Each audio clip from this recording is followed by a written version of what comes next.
Hello students, आज के इस वीडियो लेक्चर में हम प्रैक्टिकल प्रॉब्लम 9 सॉल्व करेंगे जो आपके टेक्स्ट बुक के पेज नंबर 119 पे दिया है। तो given below is the receipt and payments account of Vithai Mahila Mandal Pandharpur. तो यहाँ पे फर्म का नाम है विठाई महिला मंडल। तो in the books of Vithai Mahila मंडल आप हेडिंग दोगे और फिर उसमें जो भी इनकम एंड एक्सपेंडिचर अकाउंट बनाना है, बैलेंस शीट बनाना है, राइट। तो यहाँ पे उसका रिसिप्ट्स एंड पेमेंट्स दिया है 31 मार्च 2018 का, मतलब हमारा जो करंट ईयर है वो 31 मार्च 2018 है। हमें प्रिपेयर करना है income and expenditure account and balance sheet. तो रिसिप्ट साइड से रीड करना स्टार्ट करते हैं। बैलेंस ब्रॉट डाउन जो है cash in hand and cash at bank हमको नहीं चाहिए। अगर हमको कैपिटल फंड निकालना होगा, मतलब opening balance, opening capital fund निकालना होगा तो हम इस अमाउंट को लेते हैं, अदरवाइज इसका हमें कोई यूज नहीं होता है, ठीक है। फिर नेक्स्ट ये जो एंट्रेंस फीस दिया है इसको हम इनकम के अंडर में लिखेंगे, सब्सक्रिप्शन दिया है इनकम के अंडर में लिखेंगे एंड मिसलेनियस रिसिप्ट इसको भी हम इनकम के अंडर में लिखेंगे। अब आते हैं पेमेंट साइड में। तो माय डियर स्टूडेंट्स, मैं आपको पेमेंट साइड में कुछ एरर है अमाउंट के अंडर में, तो पहले मैं वो एरर को आपको रेक्टिफिकेशन करा देती हूँ, मतलब आपको करेक्शन करवा देती हूँ कि यहाँ पे ये जो 600 दिख रहा है वो 6000 है। ये जो 600 का अमाउंट आपको स्टेशनरी का दिख रहा है उसको आपको 6000 लेना है। और ये रिपेयर्स टू फर्नीचर जो आपको 95 रुपीज दिख रहा है ये 950 रुपीज लेना है। ये 950, यहाँ पे 0 कम हो गया, यहाँ पे भी 0 कम हो गया, मतलब ये मिस टाइप हो गया है। तो ये 950 है। और बाद में ये जो रेंट दिया हुआ है आपको, तो यहाँ पे भी 8300 होना चाहिए। इन्होंने 830 लिखा है, तो ये देखो कॉमा से भी आपको पता चल जाता, नहीं तो ये हम जब टोटल करते तो हमको पता है कि 46,350 नहीं आता है। तो ये एरर पता चल गया कि यहाँ पे 8300 आना चाहिए। तो ये रेंट है वो आपको कितना लेना है, 8300। इसी तरीके से सैलरीज में भी आपको 15,000 लेना है, 1500 नहीं 15,000, आपको एक 0 और इंक्रीज कर देना है। और यहाँ पे ये जो मिसलेनियस एक्सपेंसेस दिया है उसको भी आपको 450 बनाना है। तो यहाँ पे ना, यहाँ पूरे स्टेशनरी से लेके मिसलेनियस एक्सपेंसेस तक आपका एक 0 है ना, यहाँ पे कम दिया हो तो आपको एक 0 यूनिट के जगह पे एक 0 लिखोगे तो ये अमाउंट सीधा आपका 6000, फिर 950, फिर 8300, यहाँ पे 15,000 एंड ये 450 होगा। तभी आपका ये सब आप टोटल करोगे 15,650 के साथ तो आपका 46,350 आता है। अगर आपने यही अमाउंट लेके करना चाहा तो वो गलत नहीं आने वाला है आपका सोल्यूशन। तो वो ये वाला अमाउंट नहीं लेना, यहाँ पे एक 0 आपको इंक्रीज कर देना है, ठीक है। तो अभी यहाँ पे आइटम्स को रीड कर लेते हैं कि स्टेशनरी, तो स्टेशनरी कहाँ पे जाएगा, एक्सपेंडिचर के अंडर में जाएगा। अमाउंट आपको रिकॉर्ड करना है 6000। कितना रिकॉर्ड करना है, 6000। Then repairs to furniture, repairs to furniture को आपको 950 लेना है, ये भी एक्सपेंडिचर के अंडर में जाएगा। ये है ना, फर्नीचर को जो छोटे मोटे खर्चे किसी भी रिपेयरिंग वगैरह के लगते हैं तो रिपेयरिंग चार्जेस वगैरह हम एक्सपेंसेस हुआ, इसलिए हम उसको एक्सपेंडिचर के अंडर में दिखाते हैं। वो रेवेन्यू एक्सपेंसेस हुए, वो कैपिटल एक्सपेंसेस नहीं है, राइट। इसके लिए हम इसको कहाँ पे, एक्सपेंडिचर के अंडर में शो करेंगे। देन आपको यहाँ पे है ना रेंट दिया है, ये भी आप कहाँ पे शो करोगे, एक्सपेंडिचर के अंडर में शो करोगे। और अमाउंट आपको लेना है वो 8300 लेना है, ना कि 830, आपको 8300 अमाउंट लेना है, ठीक है। फिर यहाँ पे सैलरीज दिया है आपको, तो सैलरीज आपको 15,000 लेना है एंड मिसलेनियस एक्सपेंसेस है ना आपको 450 रुपीज लेना है। 450, ये 45 नहीं लेना है, 450 रुपीज आपको लेना है।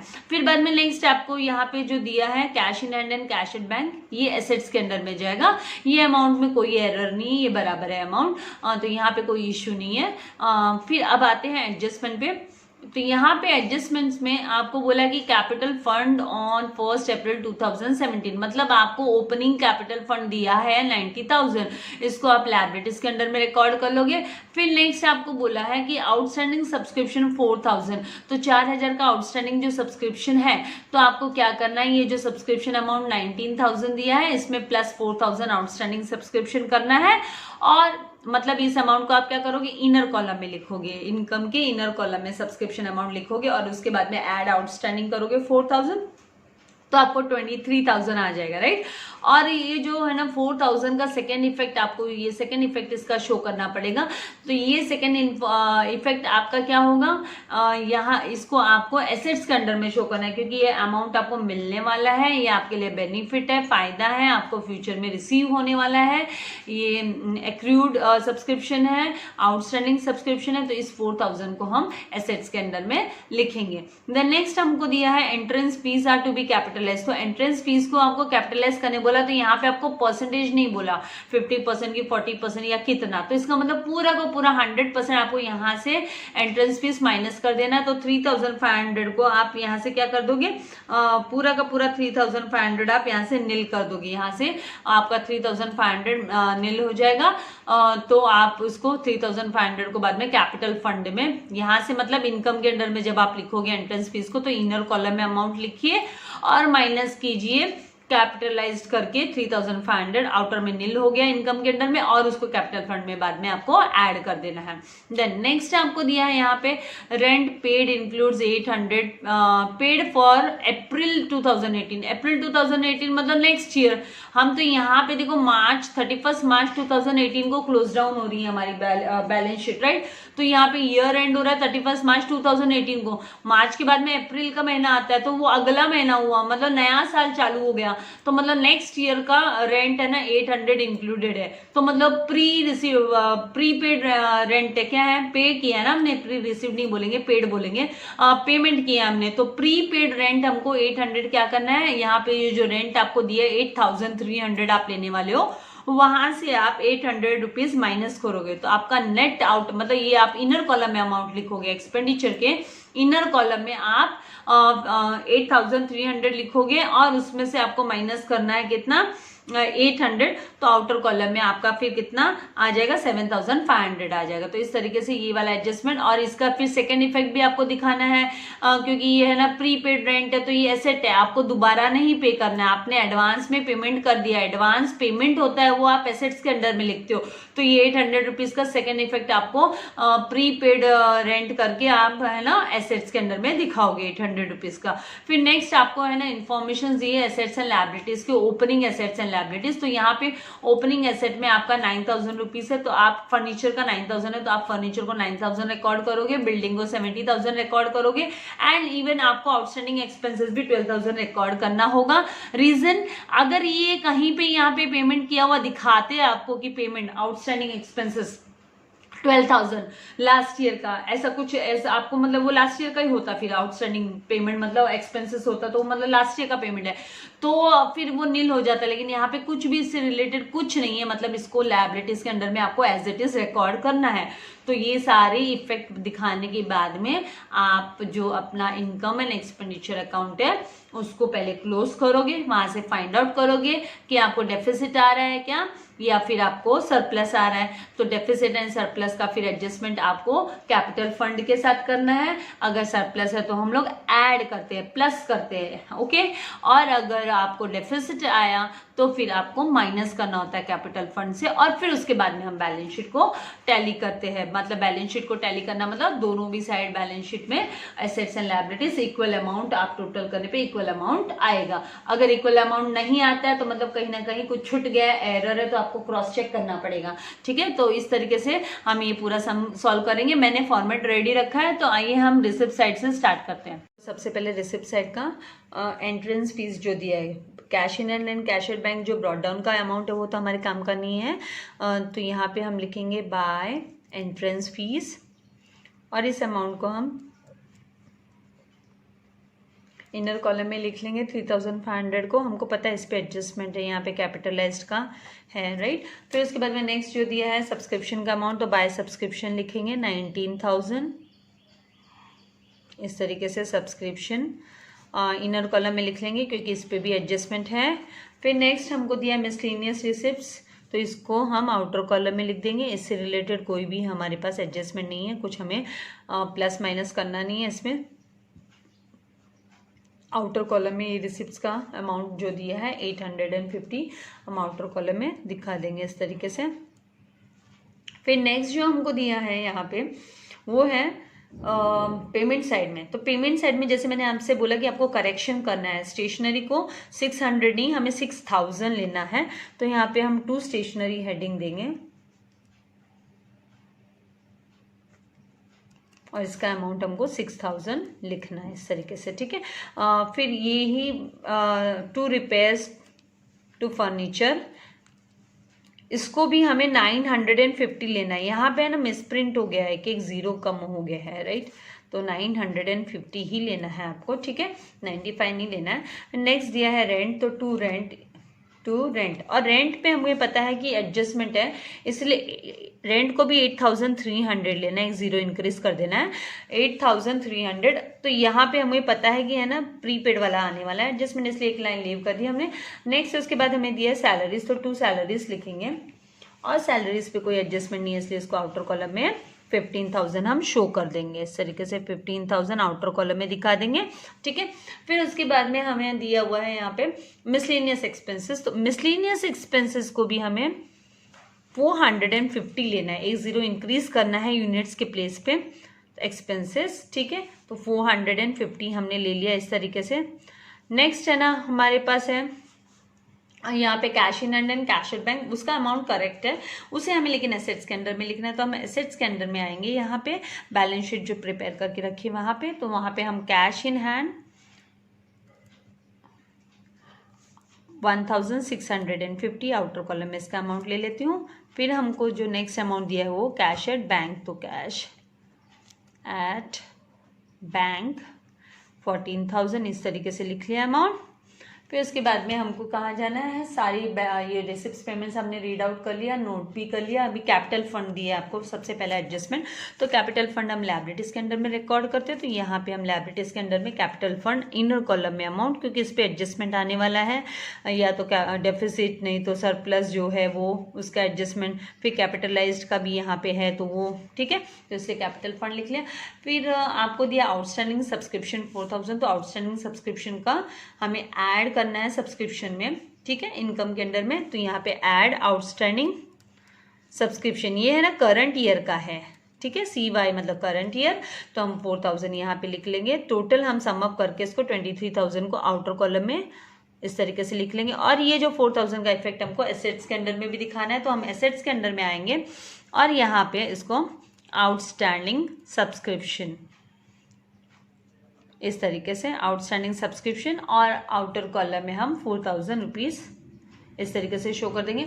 नेक्स्ट जो दिया एंट्रेंस फीस कैपिटलाइज्ड है, तो यहाँ पे बोला नहीं कितना परसेंट, तो मतलब पूरा का पूरा 100% कैपिटलाइज करना है, ठीक है, तो हम माइनस करेंगे, माइनस कैपिटलाइज्ड लिख देंगे, मतलब फुल कैपिटलाइज्ड हो गया यहाँ पे फुल 100%, तो 3,500 आप यहाँ से माइनस कर दोगे तो आउटर कॉलम में निल हो गया, और ये 3,500 आपको कैपिटल फंड में लेके जाके ऐड करना है, तो यहाँ पे ऐड हम करेंगे एंट्रेंस फीस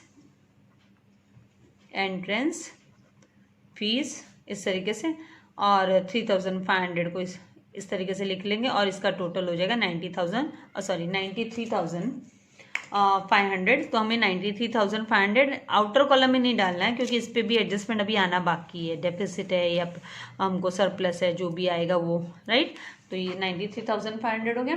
फिर उसके बाद में रेंट का दिया है, rent paid includes next year का है, 2018 का, अप्रैल 2018 का है ना, पे कर दिया, तो हम यहाँ से माइनस करेंगे प्रीपेड करके, प्रीपेड रेंट। और जब भी प्रीपेड कोई एक्सपेंसेस होता है, यहाँ पे पेमेंट की बात हो रही है ना, तो प्रीपेड एक्सपेंसेस होता है, याद रखो कोई भी एक्सपेंसेस रहने दो वो प्रीपेड है, तो आपको क्या करना होता है, एसेट्स के अंडर में उसको दिखाना होता है, क्योंकि फ्यूचर में फिर बाद में आपको वो पेमेंट नहीं करना है, आपने वेल इन एडवांस पेमेंट कर दिया है इसके लिए, ठीक है। अभी आप 8,300 में से -800 करोगे तो आपको 7,500 आएगा, यहाँ पे 7,500 लिख लोगे, और ये 800 रुपीज़ आप एसेट्स के अंडर में रिकॉर्ड करोगे प्रीपेड रेंट करके, तो यहाँ पे एसेट्स के अंडर में मैं यहाँ पे प्रीपेड रेंट, ठीक है, तो यहाँ पे 800 रिकॉर्ड कर लेते हैं।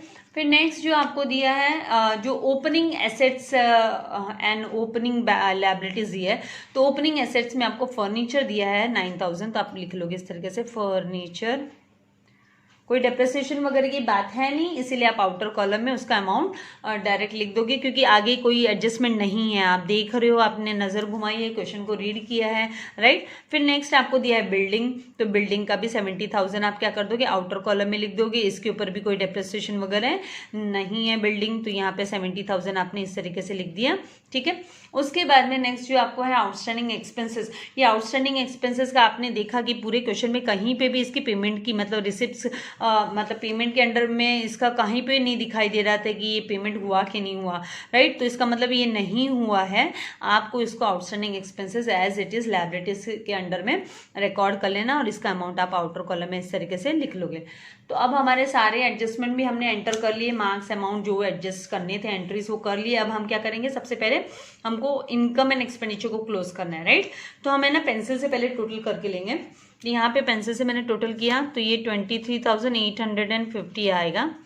यहाँ पे आप इसको पेंसिल से टोटल करके देखोगे तो आपको 0, फिर यहाँ पे 5 + 5 10 होता है, कैरी ओवर 1 1 + 9 10 हुआ, 10 + 5 15 15 + 4 कितना होता है 19, तो 9 कैरी ओवर कितना किया 1 किया, 1 + 6 किया तो 7 7 + 7 14 14 + 5 कितना होता है 19, तो 19 का 9 कैरी ओवर कितना किया 1 किया, 1 + 1 2, तो 29,900 आपका आ रहा है। तो मतलब आपका यहाँ पे आप देख रहे हो कि आपका है ना डेबिट साइड मतलब आपका एक्सपेंडिचर, डेबिट साइड मतलब आपका एक्सपेंडिचर मोर है, एक्सपेंडिचर ज़्यादा है। जब आप अमाउंट पे नज़र घुमा रहे हो 29,900 और यहाँ पे 23,850, मतलब आपका एक्सपेंडिचर्स मोर है, और एक्सपेंडिचर्स मोर होता है तो मतलब हमें डेफिसिट होता है। क्या होता है, डेफिसिट होता है। तो आपको इस अमाउंट को, ये ज़्यादा वाला अमाउंट है, मोर अमाउंट है, इसको आपको डेबिट बैलेंस हुआ मतलब लॉस हुआ, डेबिट बैलेंस हुआ तो लॉस। नॉमिनल अकाउंट का रूल होता है कि डेबिट बैलेंस होना मतलब लॉस होना,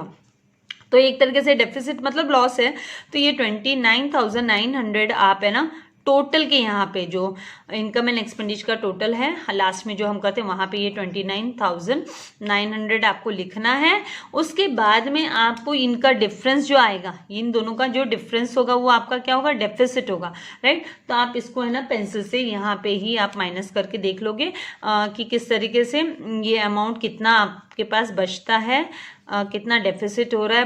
बिग अमाउंट से हम स्मॉल अमाउंट माइनस करते हैं, 0 - 0 0 - 5 पॉसिबल नहीं है, तो यहाँ पे 8 हो गया और यहाँ पे 10 10 - 5 करते तो 5 हुआ, 8 - 8 तो 0, 9 - 3 तो 6, राइट। तो 2 - 2 0, तो 6,050 रुपीज़ का डेफिसिट आ रहा है। क्या आ रहा है, डेफिसिट आ रहा है। तो यहाँ पे आप लिखोगे 6,050 ये डेफिसिट। आप ये वाला पेंसिल का अमाउंट रहने दे सकते हो, there is no harm in this, okay.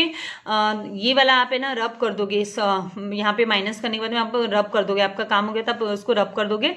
और अगर इन केस गलती से रह भी गया तो देयर इज नो इश्यू, लेकिन आपको नीट वर्क दिखाना है इसलिए आप यहाँ पे रब कर दोगे। बाय यहाँ पे लिखोगे डेफिसिट, बाय डेफिसिट, और इसके लिए आप ब्रैकेट में फिर इसको एक्सेस ऑफ एक्सपेंडिचर। डेफिसिट कब अराइज होता है, एक्सेस ऑफ एक्सपेंडिचर होता है जब एक्सपेंडिचर ज़्यादा होता है किस पे, ओवर इनकम, ओवर इनकम से ज़्यादा एक्सपेंडिचर होता है तो डेफिसिट अराइज होता है।